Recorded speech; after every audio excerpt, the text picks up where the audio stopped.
ప్రియులరా, బాగున్నారా? దేవుని వాక్యాన్ని క్రమంగా చదువుచున్నారా? ప్రార్థించుచున్నారా? నేటి ధ్యానవాక్యము యెషయా గ్రంథం 53వ అధ్యాయము 1వ వచనం. భయపడకము, పేరు పెట్టి నిన్ను పిలిచి ఉన్నాను, నీవు నా సొత్తు. దేవుడు మనలను చూచి చెబుతున్న మాట ఈ మాట. ఆయన ఏమంటున్నాడంటే, భయపడకము, పేరు పెట్టి నిన్ను పిలిచి ఉన్నాను, నీవు నా సొత్తు అని అంటున్నాడు. ఎంత గొప్ప భాగ్యం కదా దేవుని బిడ్డలారా. గత కాలమంతా ప్రభువు మనలను కాచి కాపాడి ఈ నూతనమైన దినమును వాగ్దానపూరితంగా ప్రభు మనకిచ్చాడు. గత కాలమంతా ప్రభు మనకు తోడుగా ఉండి, మన కష్టాన్ని నష్టంలో మనకు తోడుగా ఉండి మనల్ని నడిపించిన వాడు ఆయన.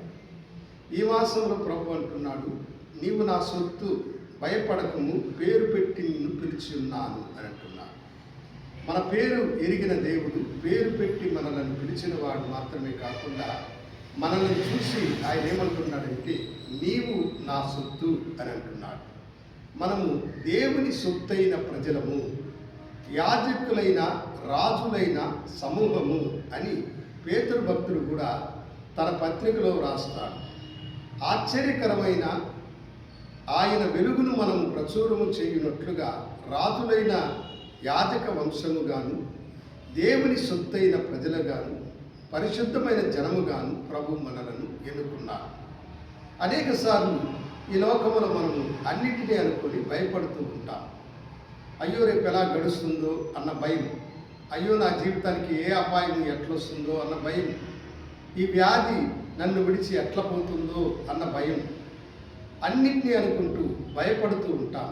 కానీ ప్రభు అంటున్నాడు, భయపడకు, ఎందుకంటే నీవు నా సొత్తు, దేవుని సొత్తు కనుక మనలను ఆయన భయపడకు అని చెప్తూ ఉన్నారు. ఒక ధనవంతుని కుమారుడుగా ఒకడు ఉన్నాడు అనుకోండి. అతనికి ఏమి వ్యాధి వచ్చినా ఆ ధనవంతుడు ఎంత ఖర్చు చేసైనా అతన్ని బాగు చేయగలిగిన శక్తి సామర్థ్యాలు తనకున్నవి కనుక ఆ తండ్రి కుమారుని చూసి అంటాడు, నీకెందుకు భయము, నీకు నేను ఎంతటి గొప్ప వైద్యమైన చేయగలుగుతాను, ఎక్కడికైనా నిన్ను తీసుకొని పోయి బాగు చేసుకోగలిగిన స్తోమత నాకున్నదనైనా అని అంటారు. అలాగనే పరలోకపు దేవుని సొత్తైనటువంటి మనలను ముట్టువాడు ఎవడూ లేడు. మనకు కలిగేటువంటి బాధలు, ఆపదలు, మనకు కలిగేటువంటి అపాయాలన్నిటిలో నుండి కూడా ఆయన మనల్ని కాపాడేటువంటి వాడు. మన జీవితంలో ఎన్నో అపాయాలు, ఎన్నో బాధలు మనకు సంభవించవచ్చు. కానీ దేవుని సమూహము మనకు తోడుగా ఉండి మనల్ని కాచి కాపాడేటువంటి ఆయన కృప ప్రభు మనల్ని చూసి అంటున్నాడు, భయపడకు, నీవు నా సొత్తు అని అన్నాడు. ఆయన మనలను వెలబెట్టి కొన్నాడు. ఆయన ఇచ్చిన వెల ఏమిటో తెలుసా? వెండి కాదు, బంగారు కాదు, అంతకంటే అమూల్యమైనటువంటి గొర్రెపిల్ల లాంటి క్రీస్తు రక్తము ద్వారా మనం విమోచింపబడి ఉన్నాం. మనలను తన సొత్తుగా మార్చుకోవడానికి మనలను ఆయన విమోచించినాడు. మనలను తన సొత్తుగా, తన ఆస్తిగా మార్చినాడు. కనుక దేవుని బిడ్డలారా, దేవుని సొత్తైన నీవు భయపడక ధైర్యముగా ముందుకు కొనసాగి దేవుని కృపా సమృద్ధి ఎల్లప్పుడూ నీకు తోడుగా ఉండి నిన్ను విజయవంతముగా నడిపించుగాక.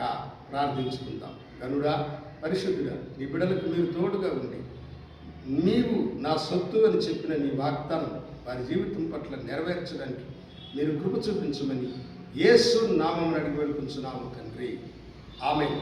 శుభోదయం. ప్రభు మిమ్మల్ని దీవించుగాక. ఈ చిన్న సందేశాన్ని మీరు ఆదరించండి, షేర్ చేయండి, లైక్ చేయండి, బెల్ బటన్ని నొక్కండి. దేవుడు మిమ్మల్ని దీవించుగాక.